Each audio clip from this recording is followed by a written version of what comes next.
ನಗರದ ಮಹಾರಾಜ ಪಾರ್ಕ್ ಹಾಗೂ ಸುತ್ತಮುತ್ತಲ ಭಾಗಗಳಲ್ಲಿ ವಾಯುವಿಹಾರಕ್ಕೆ ಬರುವವರ ಬಳಿ ಕಾಂಗ್ರೆಸ್ ಪಕ್ಷದ ಮುಖಂಡರು ಹಾಗೂ ಕಾರ್ಯಕರ್ತರು ಕಾಂಗ್ರೆಸ್ ಅಭ್ಯರ್ಥಿ ಶ್ರೇಯಸ್ ಪಟೇಲ್ ಪರ ಭಾನುವಾರ ಬೆಳಗ್ಗೆ ಬಿರುಸಿನ ಪ್ರಚಾರವನ್ನು ನಡೆಸಿ ಮತಯಾಚನೆ ಮಾಡಿದರು. ಕಾಂಗ್ರೆಸ್ ಮುಖಂಡ ಹಾಗೂ ಹುಡಾ ಮಾಜಿ ಅಧ್ಯಕ್ಷ ಬಿಕೆ ಮಂಜುನಾಥ್ ಮಾತನಾಡಿ, ನಗರದ ಹೃದಯ ಭಾಗದಲ್ಲಿರುವ ಪಾರ್ಕ್ ಇಷ್ಟೊಂದು ಸುಂದರವಾಗಿದೆ. ಇದಕ್ಕಾಗಿ ಹಾಸನದ ನಾಗರಿಕರು ಸೇರಿ ಮುಖ್ಯಮಂತ್ರಿ ಸಿದ್ದರಾಮಯ್ಯ ಅವರ ಭೇಟಿ ಮಾಡಿ ಕೆರೆಕಟ್ಟೆಗಳಿಗಾಗಿ ಮನವಿ ಮಾಡಿದಾಗ 144 ಕೋಟಿ ರುಗಳನ್ನು ಬಿಡುಗಡೆ ಮಾಡಿರುವುದು ಇತಿಹಾಸದಲ್ಲೇ ಯಾರು ಇಷ್ಟೊಂದು ಹಣವನ್ನು ಕೆರೆಯೊಂದರ ಅಭಿವೃದ್ಧಿಗೆ ಕೊಟ್ಟಿರಲಿಲ್ಲ. ಈ ಹಣದಲ್ಲಿಯೇ ಹಿಂದಿನ ಶಾಸಕರು ಬಳಸಿಕೊಂಡು ಉತ್ತಮವಾದಂತಹ ಪಾರ್ಕ್ ಅಭಿವೃದ್ಧಿಗೊಳಿಸಿದ್ದಾರೆ ಎಂದರೆ ಕಾಂಗ್ರೆಸ್ ಕೊಡುಗೆ ಇದೆ ಎಂದರು. ಹಾಸನ ಜಿಲ್ಲೆಯ ನಾಗರಿಕರು ಎಲ್ಲರೂ ಕೂಡ ಕಾಂಗ್ರೆಸ್ ಅಭ್ಯರ್ಥಿ ಶ್ರೇಯಸ್ ಪಟೇಲ್ ಅವರಿಗೆ ಮತ ಹಾಕುವ ಮೂಲಕ ಗೆಲ್ಲಿಸಲು ಕೈಜೋಡಿಸೋಣ ಎಂದು ಮನವಿ ಮಾಡಿದರು. ಕಾಂಗ್ರೆಸ್ ಪ್ರಚಾರ ಸಮಿತಿ ಅಧ್ಯಕ್ಷ ದೇವರಾಜೇಗೌಡ ಮಾತನಾಡಿ, ಕಳೆದ 5 ವರ್ಷದಿಂದ ಹಾಸನ ಜಿಲ್ಲೆಗೆ ಪ್ರಜ್ವಲ್ ರೇವಣ್ಣ ಅವರು ಸಂಸದರಾಗಿದ್ದಾರೆ. ಆದರೆ ಈ ಅವಧಿಯಲ್ಲಿ ಅಭಿವೃದ್ಧಿ ಕೆಲಸ ಮಾಡುವಲ್ಲಿ ವಿಫಲರಾಗಿದ್ದಾರೆ. ಒಂದೇ ಒಂದು ಬೃಹತ್ ಕೈಗಾರಿಕೆ ತರಲು ಅವರ ಕೈಲಿ ಆಗಲಿಲ್ಲ. ಜಿಲ್ಲೆಯ ಸಮಸ್ಯೆ ಬಗ್ಗೆ ಲೋಕಸಭೆಯಲ್ಲಿ ಗಮನ ಸೆಳೆಯಲಿಲ್ಲ ಎಂದರು.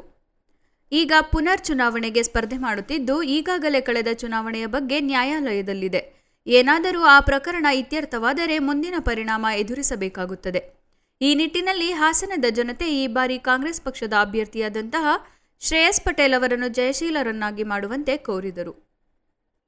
ಇದೇ ವೇಳೆ ಕಾಂಗ್ರೆಸ್ ಮುಖಂಡರಾದ ಎಚ್.ಕೆ. ಜವರೇಗೌಡ, ಜಿಲ್ಲಾ ಪಂಚಾಯತ್ ಮಾಜಿ ಸದಸ್ಯ ಮಲ್ಲಿಗೆವಾಳ್ ದೇವಪ್ಪ, ಯುವ ಕಾಂಗ್ರೆಸ್ ಜಿಲ್ಲಾಧ್ಯಕ್ಷ ರಂಜಿತ್ ಕೊರೂರು, ವೆಂಕಟೇಶ್, ಪ್ರಕಾಶ್, ಅಶೋಕ್, ಹುಡಾ ಮಾಜಿ ಅಧ್ಯಕ್ಷ ಕೃಷ್ಣಕುಮಾರ್, ಶಿವಕುಮಾರ್ ಸೇರಿದಂತೆ ಇತರರು ಉಪಸ್ಥಿತರಿದ್ದರು. ದಿನ ಮೋದಿ ಅದು ಇದು ಅಂತ ಟಿವಿಲಿ ತೋರಿಸ್ತಾ ಇದ್ದಾರೆ. ಹಾಗೇನಿಲ್ಲ. ಅವರು ಬರೋದಕ್ಕಿಂತ ಮುಂಚೆನೂ ಇಂಡಿಯಲ್ಲಿ ರೋಡ್ಸ್ ಬಂದಿದೆ, ಫ್ಯಾಕ್ಟ್ರೀಸ್ ಬಂದಿದೆ, ಇಂಡಸ್ಟ್ರೀಸ್ ಬಂದಿದೆ, ಯೂನಿವರ್ಸಿಟೀಸ್ ಬಂದಿದೆ, ಸ್ಯಾಟಲೈಟ್ಸ್ ಬಿಟ್ಟಾಗಿದೆ, ಪಾಕಿಸ್ತಾನ ವಾರ್ ಗೆದ್ದಾಗಿದೆ. ಅದನ್ನೊಂದು ಪಾಯಿಂಟ್ ಮಾಡ್ಕೊಂಡು ಕೂತ್ಕೋಬಾರ್ದು. ನಮಗೆ ಶ್ರೇಯಸ್ ಒಳ್ಳೆ ವ್ಯಕ್ತಿ, ನಿಮಗೆ ಜನರಿಗೆ ಸಿಗುವಂಥ ವ್ಯಕ್ತಿ.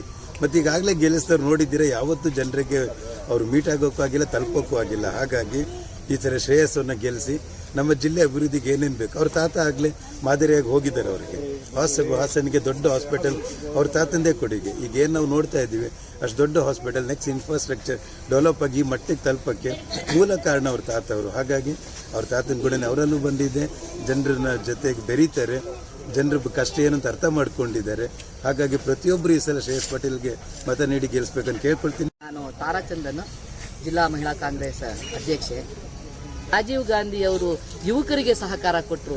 ಅದೇ ರೀತಿ ನಮ್ಮ ಸಿದ್ದರಾಮಯ್ಯ ಸರ್ಕಾರ ಏನು ಬಡವರಿಗೆ ಕರೋನಾದಿಂದ ಉಂಟಾದಂಥ ತೊಂದರೆನ ನೀಗಕ್ಕೋಸ್ಕರ ಇವತ್ತು ಅವರಿಗೆ 2,000 ರೂಪಾಯಿನ ಆರ್ಥಿಕ ಸಹಾಯ ಕೊಡೋದ್ರ ಜೊತೆಗೆ ಬಸ್ಸಿನಲ್ಲಿ ಉಚಿತವಾಗಿ ಪ್ರಯಾಣ ಮಾಡೋಕ್ಕೆ ಅವಕಾಶ ಮಾಡಿಕೊಟ್ಟಿದ್ದಾರೆ. ಅದೇ ರೀತಿ ವಿದ್ಯಾಭ್ಯಾಸ ಮುಗಿಸಿದಂಥ ಡಿಪ್ಲೊಮಾ ಮತ್ತು ಡಿಗ್ರಿ ವಿದ್ಯಾರ್ಥಿಗಳಿಗೆ 3,000 ರೂಪಾಯಿನ ಕೊಡ್ತಾ ಇದೆ. ಯಾಕೆ ಅಂತ ಹೇಳಿದ್ರೆ ಕರೋನಾದಿಂದ ಜನ ತತ್ತರಿಸಿ ಹೋಗ್ಬಿಟ್ಟಿದ್ರು. ಇಂಥ ಸಂದರ್ಭದಲ್ಲಿ ಅವ್ರಿಗೆ ಯಾವುದಾದ್ರೂ ಒಂದು ರೀತಿಯಲ್ಲಿ ಆರ್ಥಿಕವಾಗಿ ಸಬಲರಾಗಿ ಮಾಡಬೇಕಾಗಿದೆ. ಸಬಲರಾಗಿ ಮಾಡಿದಾಗ ಮಾತ್ರ ಈ ರಾಜ್ಯ ರಾಷ್ಟ್ರ ಮುಂದುವರಿಯೋಕ್ಕೆ ಸಾಧ್ಯ. ಇದು ನಮ್ಮಗಳ ಗುರಿ. ಹಾಗಾಗಿ ನಾವು ನಮ್ಮ ಅಭಿವೃದ್ಧಿಯ ಒಂದು ಹೆಸರನ್ನ ಹೇಳಿಕೊಂಡು ನಮ್ಮ ಅಭ್ಯರ್ಥಿ ತುಂಬ ವಿಧೇಯವಂತ. ಒಂದೇ ಕುಟುಂಬದಲ್ಲಿ ಎಲ್ಲ ಒಂದು ಅಧಿಕಾರ ಸೇರ್ಬಿಟ್ಟಿದೆ. ಅದನ್ನು ವಿಕೇಂದ್ರೀಕರಣ ಮಾಡಬೇಕು. ಅದೇ ತಾನೇ ಪ್ರಜಾಪ್ರಭುತ್ವದ ಒಂದು ಮೂಲ ಲಕ್ಷಣ ಇರುವಂತದ್ದು. ಏನಾಗಿದೆ ಅಂತ ಹೇಳಿದ್ರೆ ರಾಜ್ಯಸಭೆನೂ ಒಂದೇ ಮನೇಲಿ ಇರುತ್ತೆ, ಎಂಪಿನೂ ಒಂದೇ ಮನೇಲಿ, MLCನೂ ಒಂದೇ ಮನೇಲಿ ಇದೆ. ಯಾರ ಅಧಿಕಾರ ಎಲ್ಲಿ ಚಲಾವಣೆ ಆಗ್ತಾ ಇದೆ ಅಂತ ಹೇಳಿ ಅರ್ಥ ಆಗಲ್ಲ. ದಯಮಾಡಿ ಈ ಸರಿ ನಮ್ಮ ಅಭ್ಯರ್ಥಿಯಾದಂತಹ ಶ್ರೇಯಸ್ ಪಟೇಲ್ಗೆ ಜನ ಸಹಕಾರ ಮಾಡ್ತಾರೆ ಅಂತ ಹೇಳಿ ನಾವು ನಂಬಿದ್ದೀವಿ. ನಮಸ್ಕಾರ. ಹಾಸನ ಜಿಲ್ಲೆಗೆ ಕಳೆದ 5 ವರ್ಷದಿಂದ ಪ್ರಜ್ವಲ್ ರೇವಣ್ಣ ಅವರು ಸಂಸತ್ ಸದಸ್ಯರಾಗಿದ್ದಾರೆ. ಅವರು ಸಂಸತ್ ಸದಸ್ಯರಾದ ನಂತರ ಜಿಲ್ಲೆಯಲ್ಲಿ ಪ್ರಮುಖವಾಗಿ ಬೇಕಾಗಿರ್ತಕ್ಕಂಥ ಕೆಲಸ ಕಾರ್ಯಗಳನ್ನ ಮಾಡಲಿಕ್ಕೆ ವಿಫಲರಾಗಿದ್ದಾರೆ. ಒಂದೇ ಒಂದು ಬೃಹತ್ ಇಂಡಸ್ಟ್ರಿನ ತರಲಿಕ್ಕೆ ಅವ್ರ ಕೈಯಲಾಗಲಿಲ್ಲ. ಹಾಸನ ಜಿಲ್ಲೆಯ ಕೊರತೆಯ ಬಗ್ಗೆ ಏನೆಲ್ಲ ಹಾಸನ ಜನತೆ ತೊಂದರೆಯನ್ನು ಎದುರಿಸ್ತಾ ಇದ್ದಾರೆ ಅನ್ನೋದ್ರ ಬಗ್ಗೆ ಸಂಸತ್ನಲ್ಲಿ ಬಾಯಿ ಬಿಚ್ಚಿ ಮಾತಾಡಲಿಲ್ಲ. ಜೊತೆಗೆ ಇವತ್ತು ಪುನಃ ಚುನಾವಣೆ ನಿಂತಿದ್ದಾರೆ. ಒಂದು ವೇಳೆ ಈ ಚುನಾವಣೆಯಲ್ಲಿ ಅವರನ್ನೇ ಜನ ಆಯ್ಕೆ ಮಾಡಿದರೂ ಕೂಡ ಅವರ ಅಕ್ರಮವಾಗಿ ಅಡ್ಡ ಮಾರ್ಗದಲ್ಲಿ ಗೆದ್ದಿದ್ದಂಥ ಪ್ರಜ್ವಲ್ ರೇವಣ್ಣ ಅವರ ಬಗ್ಗೆ ನ್ಯಾಯಾಲಯದಲ್ಲಿ ಇವತ್ತಿಗೆ ಕೇಸ್ ಪೆಂಡಿಂಗ್ ಇದೆ. ಒಂದು ವೇಳೆ ಈ ಶಾರ್ಟ್ ಪೀರಿಯಡ್ನಲ್ಲಿ ಏನಾದರೂ ಚುನಾವಣೆಗೆ ಮುಂಚೆ ಅಥವಾ ಚುನಾವಣೆ ನಂತರ ಏನು ಕೇಸ್ ಇದೆ ಅದು ಇತ್ಯರ್ಥ ಆದರೆ ಅವರಿಗೆ ವಿರುದ್ಧವಾಗಿ ಬರಲಿಕ್ಕೆ ಸಾಧ್ಯತೆ ಇದೆ. ಹಾಗಾಗಿ ಜನತೆ ಗೆಲ್ಲಿಸಿದ್ರೂ ಕೂಡ ಯಾವುದೇ ಉದ್ದೇಶ ಈಡೇರಲ್ಲ. ಆ ನಿಟ್ಟಿನಲ್ಲಿ ದಯಮಾಡಿ ಹಾಸನ ಜನತೆ ಈ ಸಾರಿ ನಮ್ಮ ಕಾಂಗ್ರೆಸ್ ಪಕ್ಷದ ಅಭ್ಯರ್ಥಿ ಆಗಿರ್ತಕ್ಕಂಥ ಶ್ರೇಯಸ್ ಪಟೇಲ್ನವ್ರನ್ನ ಕೈ ಹಿಡಿತಾರೆ, ಅವರನ್ನ ಜಯಶಾಲಿಯನ್ನಾಗಿ ಮಾಡ್ತಾರೆ ಅಂತೇಳಿ ನನ್ನ ಭಾವನೆ.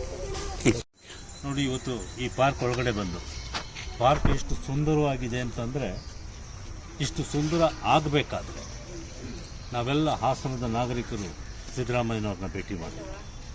ಸಿದ್ದರಾಮಯ್ಯನವ್ರನ್ನ ಭೇಟಿ ಮಾಡಿ ಕೆರೆಕಟ್ಟೆಗೆ ನೀರಿಗೋಸ್ಕರ 144 ಕೋಟಿನ ಬಹುಶಃ ಇತಿಹಾಸ ಈ ರಾಜ್ಯದಲ್ಲಿ 140 ಕೋಟಿಯನ್ನು ಒಂದು ಕೆರೆ ಅಭಿವೃದ್ಧಿಗೆ ಕೊಟ್ಟಿತ್ತು. ಅಂಥ ಸಿದ್ದರಾಮಯ್ಯನವರು ಆ 140 ಕೋಟಿ ಕೊಡಲಾಗಿ ಅದರಲ್ಲಿ ಸ್ವಲ್ಪ ಅಮೌಂಟನ್ನು ಇಲ್ಲಿಯ ಹಿಂದಿನ ಶಾಸಕರು ಬಳಸ್ಕೊಂಡು ಭಾಳ ಉತ್ತಮವಾದಂತಹ ಒಂದು ಪಾರ್ಕನ್ನು ನಿರ್ಮಾಣ ಮಾಡಿದರು. ಆ ಸಂದರ್ಭದಲ್ಲಿ ಕೆಲವು ವಿಷಯದಲ್ಲಿ ನಾವು ಸಾಧಕ ಬಾಧಕಗಳನ್ನು ಚರ್ಚೆ ಮಾಡಿದ್ವಿ, ಪರ ವಿರೋಧ. ಬಟ್ ಆದರೆ ಒಂದು ಉತ್ತಮವಾದಂಥ ಒಂದು ಪಾರ್ಕ್ ಇಲ್ಲಿ ನಿರ್ಮಾಣ ಆಗಿದೆ ಅಂತಂದರೆ ಅದಕ್ಕೆ ಕಾಂಗ್ರೆಸ್ನ ಕೊಡುಗೆ ಇದೆ ಅಂತಕ್ಕಂಥ ಮಾತನ್ನು ಈ ಸಂದರ್ಭದಲ್ಲಿ ಹೇಳ್ತಾ, ಅಭಿವೃದ್ಧಿ ಬಂದಾಗ ಹಣವನ್ನು ಈ ಥರ ಬೈಫರ್ಕೇಟ್ ಮಾಡಿ ಇದು ಮಾಡಿದ್ದು ನಮಗೆ ಇವತ್ತು ಬಹಳ ಸಂತೋಷ ಆಗಿದೆ. ಇದರಿಂದ ಲಕ್ಷಾಂತರ ಜನ ಹಾಸನದ ನಾಗರಿಕರು ಇದನ್ನು ಉಪಯೋಗ ಮಾಡ್ಕೊತಾ ಇದ್ದಾರೆ.